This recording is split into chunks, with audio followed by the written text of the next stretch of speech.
ঘটনা হচ্ছে আজকে বাংলাদেশের বিখ্যাত সর্প বিশারদ এবার বঙ্গবন্ধু অ্যাওয়ার্ড পাইছে আবু সাইদ, তার সাথে কথা বললাম এবং বললাম যে স্যার বাংলাদেশে নাকি সাপের উপদ্রব, বিষাক্ত সাপের উপদ্রব বৃদ্ধি পাওয়ার যে খবরে দেখতেছেন না, দেখাচ্ছে ইদানি যে বিষাক্ত সাপ উপদ্রব বৃদ্ধি পাওয়ার।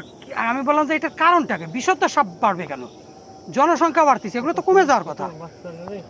বলতেছে বাড়বে একটাই কারণ, তার কারণ শেয়াল, গুইসাপ, বেজি এগুলো কমে যাচ্ছে। আর আগে যেখানে আবাদি জমি, চরাঞ্চল, যেখানে খোলা এখন সেখানে চাষাবাদ হচ্ছে, ইঁদুরের উপদ্রব বৃদ্ধি পাচ্ছে।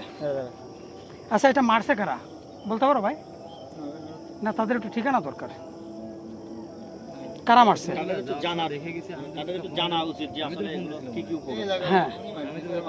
হ্যাঁ, এলাকার মারিছে, বাচ্চা পোলা বানাই মনে হয় মারিছে, ছেলে পেলে মারিছে। আচ্ছা, কারা মারিছে একটু জানা দরকার।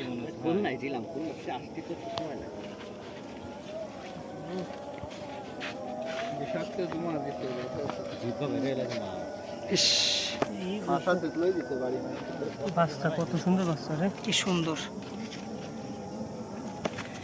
এখন নিয়ন্ত্রণে রাখে, সাপও নিয়ন্ত্রণে রাখে। ওর যে বললাম না যে কলের লাঙ্গলের ফলার মতো, ও এরকম করে মাটি খুঁজে ফেলে, মাছি খুঁজে ইঁদুরের গর্তের মধ্যে ঢুকে ইঁদুর খায়, আবার সাপের ডিমগুলো খেয়ে ফেলে। এরা যত কমে যাবে, সম্প্রতি আপনার টেলিভিশনে বলা হচ্ছে, খবরে বলা হচ্ছে যে বিষাক্ত সাপের সংখ্যা আমাদের অঞ্চলে বৃদ্ধি পাবে। আজকে সকালে না, বিকালে আশা যখন গেছে, তার কিছুক্ষণ আগে আমি কথা বলতেছিলাম আবু সাইদের সঙ্গে। উনি বাংলাদেশের বিখ্যাত সর্প বিশারদ এবং ওনার একটা বই বেরোইছে, উনি বঙ্গবন্ধু অ্যাওয়ার্ড পাইছে। তো ওনারা জিজ্ঞেস করলাম যে স্যার সাপের সংখ্যা বৃদ্ধি পাবে কেন? জনসংখ্যা বাড়তিছে, সাপ তো কমে যাওয়ার কথা। তখন সে বলতেছে সাপের সংখ্যা এই জন্যই বৃদ্ধি পাবে, তার কারণ শেয়াল কমে যাচ্ছে, গুইসাপ কমে যাচ্ছে, বেজি কমে যাচ্ছে। এরা যত কমে যাবে তত বিষাক্ত সাপের সংখ্যা বৃদ্ধি পাবে। কালার সাপ মানুষের ঘরে ঢুকে যায়। এই সাপটা আপনার এই যে ইদানিং রাসেল ভাইপার বাংলাদেশে ছড়ায় যাওয়ার সম্ভাবনা দেখা দিয়েছে। তাহলে এই সাপগুলো কে নিয়ন্ত্রণে করে?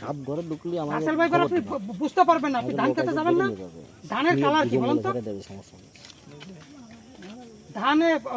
ধান খেতে ইঁদুর কখন থাকে? যখন ধান পাকে, তখন ইঁদুরের উৎপাত বাড়ে না? আর ধানের কালার কি? এই সোনারা, এটা মারছে কে জানো? হলুদ কাঁচা না, এই কষা দিয়ে ভরাই মারছে।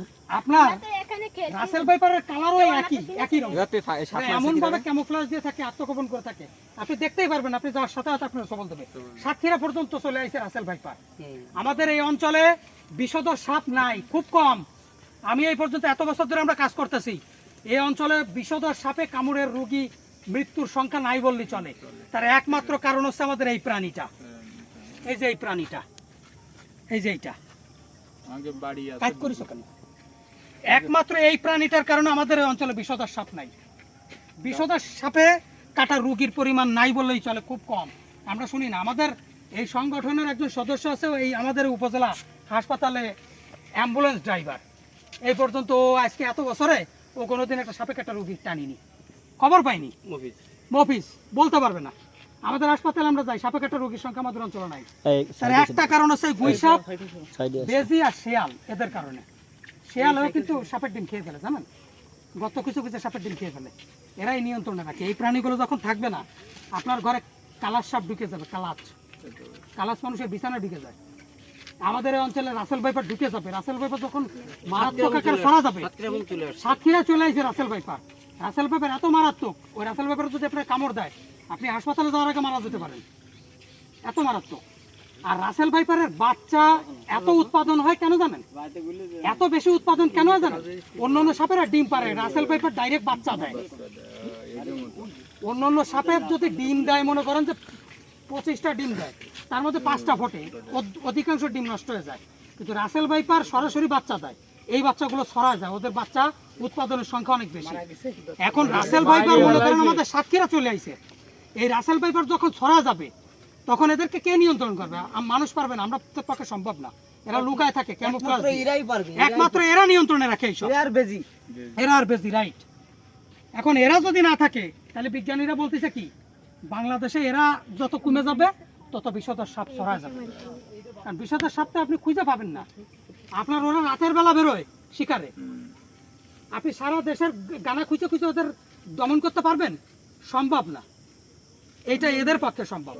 এরা ওই একটা গর্তের সাপের গর্তের পাশে চুপ করে বসে থাকবে ঘন্টার পর ঘন্টা, যে কখন বেরোয় ঘন্টার পর ঘন্টা বসে থাকবে, আপনি বসে থাকতে পারবেন না। এই প্রকৃতি এই সিস্টেম নিয়ন্ত্রণ করা সম্ভব না এদেরকে ছাড়া। দুটো হ্যাঁ এরকম গোড়েলের মতো আপনার বাড়ি আছে এখন? গাছে শুয়ে থাকে। হ্যাঁ আচ্ছা, আপনার বাড়ির হাঁস মুরগি খায়, এটা একটু ওদের একটা অপরাধ। না খায় না, খায় না? বেশি খায় কিন্তু বেশি ওরা খায় না, ওরা ওরা খায় মাছ না। খায়। হ্যাঁ বাড়ির মধ্যে ঢোকে না। ওরা আসে না, ভালো সবাই তাহলে খামোখা আমরা মেলা যে এই চেষ্টা যে করিলাম। বাচ্চাগুলো এদেরকে কিন্তু মেরে হামিদার আমি প্রচুর ভয় পাচ্ছিলাম, বুঝলেন? না ভয় পান না, আমি তো ফোন দিছিল আমরা তখন খুলনায় ছিলাম, সংরক্ষণ আইনে আমরা আস্তে আস্তে দেরি হয়ে গেছে। এটা নিষিদ্ধ। ওই ঠিক ওই সময় আমরাই একসাথে ছিলাম। এটা যারা ওই টাইমে ওই জায়গাটা ছাগল আছে কুকুরি কামড়াইছে, হ্যাঁ এই তো আমার ওই সময় ছাগলটারে আনতে যায় এই সাইডে পুরা ফোন মেরে লাগে ওখানে মারতে দিতাম না, বুঝলেন? এখন ঘটনা হচ্ছে এই ছেলেপেলেগুলো স্কুলে পড়ে, এগুলো শিক্ষাটা জানে না তো, একে একটু হ্যাঁ, সচেতন করতে হবে, বোঝা সচেতন উচিত করলে যেগুলো রাষ্ট্রীয় সম্পদ।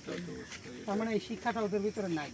আমাদের পরিবার থেকে আমাদের এই শিক্ষাগুলো ওই শিশুদেরকে দিতে হবে। হ্যাঁ এই পরে কারণ প্রোগ্রামগুলো আমাদের আমাদের স্কুল প্রোগ্রামগুলো করলে মুরব্বীরা আপনার বিষধর সাপ নিয়ন্ত্রণ করতে পারবে না, আমাদের বিষধর সাপ নিয়ন্ত্রণ করবে এরা। আরে মানুষ দেখলি দৌড়ই, কিন্তু দৌড়ায় এরা- মানুষ আর এদের কোনো বিষ নাই, কামড়ায়ও না। এরা কামড়ায় না, খালি এদের কোনো মানুষ বিষ নাই। দেখলি দৌড়ই। এদের লেজে বিষ নাই, এরা কামড় দিলে কিছু হয় না, যদিও কামড়ায় না এরা। কামড়াতে আপনি ওরা ধরবেন না, মানুষ কামড়াবেন না। দেখলি দৌড়ই। মানুষ দেখলে ওরা ভয়তে পালায়। আমি দেখেছি ওই পাশে যে দৌড়ই এসে ইরাকে বাড়ি নাবিদ কে বাড়ি দেখছেন না? আবার দেখেন বিষধর সাপও কিন্তু আপনার লাগবে, ওগুলোরও প্রয়োজন আছে। তার কারণ এরা গালো এলাই। এরা অনেক ভালো, এরা নিয়ন্ত্রণ রাখে।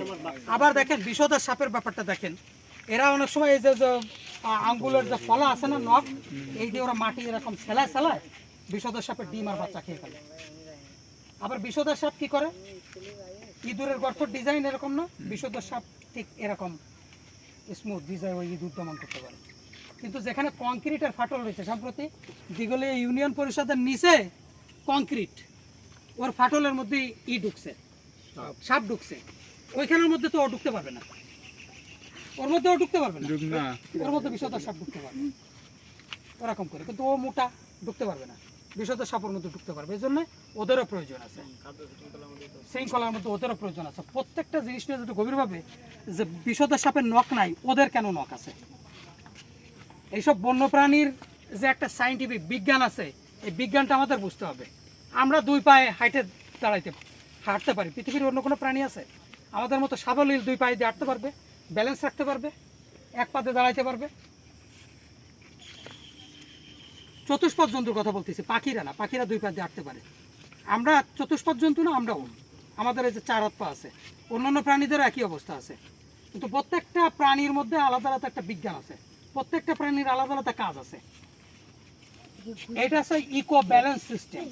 আমরা বিষধর সাপ যখন চাইবো না, যে না আমরা বিষধর সাপ চাই না, আমরা যখন বলবো যে আমরা বিষধর সাপ চাই না, বিষধর সাপ আমাদের ঘরে ঢুকে যায়, আমাদের কৃষিক্ষেত্রে আমাদের ক্ষতি করে, তখন আমাদের কি দরকার হবে বলতে পারবে কেউ? আমরা যদি বলি যে আমাদের বিষধর সাপ চাই না, আমাদের কামড় দিতে পারে, আমরা মারা যেতে পারি, তাইলে আমাদের কি দরকার হবে? আমাদের এইগুলা লাগবে, সেই এলাকায় এইগুলা লাগবে, সেই এলাকায় বেজি লাগবে, শিয়াল লাগবে। যদি এরা না থাকে তাহলে সেই এলাকায় ইঁদুর দমন করতে অবশ্যই মানুষ এই বিষধর সাপ ঢুকে যাবে, কেউ টাকাতে পারবে না। এটা প্রকৃতির সিস্টেম। তোমার ঘরে ইঁদুর থাকলে তোমার ঘরে সাপ ঢুকবেই, কেউ টাকাতে পারবে না। তোমার কৃষি ফসলের ক্ষেত্রে যদি ইঁদুর থাকে, বিষধর সাপ ঢুকবেই। আর সেখানেও যদি একটা গৈসাপ ঢুকায় দাও, বিষধর সাপ নিয়ন্ত্রণে চলে আসবে, থাকবে না। যদি একটা শিয়াল ঢুকায় দাও, ইঁদুর নিয়ন্ত্রণে থাকবে। সেখানে ইঁদুর একটা এলাকায়, তুমি যে তোমার একটা দ্বীপের মধ্যে আটকায় রাখা হলো, সেখানে যদি খাদ্য না থাকে, তুমি ওখানে থাকবা? সমুদ্র ক্ষুধার যন্ত্রণা, সমুদ্র পাড়ি দিয়ে কি করবা?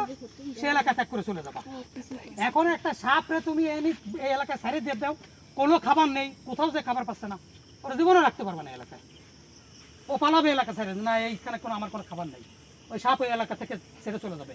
ন্যাশনাল ডিসকভারিতে দেখবা যে সিংহর দল সাবানা যে মরুভূমি, সেখানে ওরা সার্ভাইভ করতেছে অথবা করতেছে, মাইগ্রেশন করতেছে, এক এলাকা থেকে এক একটা মৌসুমে আর এক এলাকায় চলে যাচ্ছে, কারণ এই এলাকায় খাবার শেষ। এবার ওরা যে মাইগ্রেশন করে এই যে যে বড় বড় এই যে বুনো বলে মারা নদী কিসের আফ্রিকার নামিবিয়া জাম্বিয়া যে মারা নদী এই বড় বড় কুমিরে খায় প্রচুর হাজার হাজার ওয়াইল্ড বিস এগুলো পার হয়। ওরা হচ্ছে মাইগ্রেশন করে, এলাকা পরিবর্তন করে, কারণ এই এলাকার খাবার শেষ, অন্য এলাকায় যেতে হবে। প্রত্যেকটা বন্য প্রাণী একই অবস্থা, এলাকা যদি খাবার না থাকে ওরা অন্য এলাকায় চলে যাবে, কিন্তু এই এলাকায় খাবার থাকবে না। যদি ইঁদুর নিয়ন্ত্রণের জন্য এরা থাকে, যদি শিয়াল থাকে, তাহলে এরা বিষধর সাপ আসবে না, ওরা অন্য এলাকায় চলে যাবে। নিয়ম হচ্ছে সেইটা। এখন একটা জঙ্গলে সাপ থাক, কোনো সমস্যা নেই, ওখানে তো আমরা প্রতিদিন যাই না, ওখানে বিষধর সাপের প্রয়োজন আছে। আবার আমাদের এই অঞ্চলে আমরা যদি শিয়ালকে রাখি, এই ভুঁইসাপগুলোকে যদি আমরা বাঁচায় রাখি, তাহলে আমাদের এলাকায় কি থাকবে না, বিষধর সাপ থাকবে না। বিষধর সাপ কিন্তু অনেক সময় ঘুমায় থাকে, তুমি হেঁটে যাবে, তোমার পার করে পাড়া লাগতে পারে, কামড় দিতে পারে। তবে যদি ওরা যদি ভাইব্রেশন, ওদের বুকের নিচে ভাইব্রেশন সেন্সর আছে, ওরা যদি চলার পথে পায়ের কম্পনের পাড়া বুকে ওদের ভাইব্রেশন করে, যখন বুঝবে যে এই দিক থেকে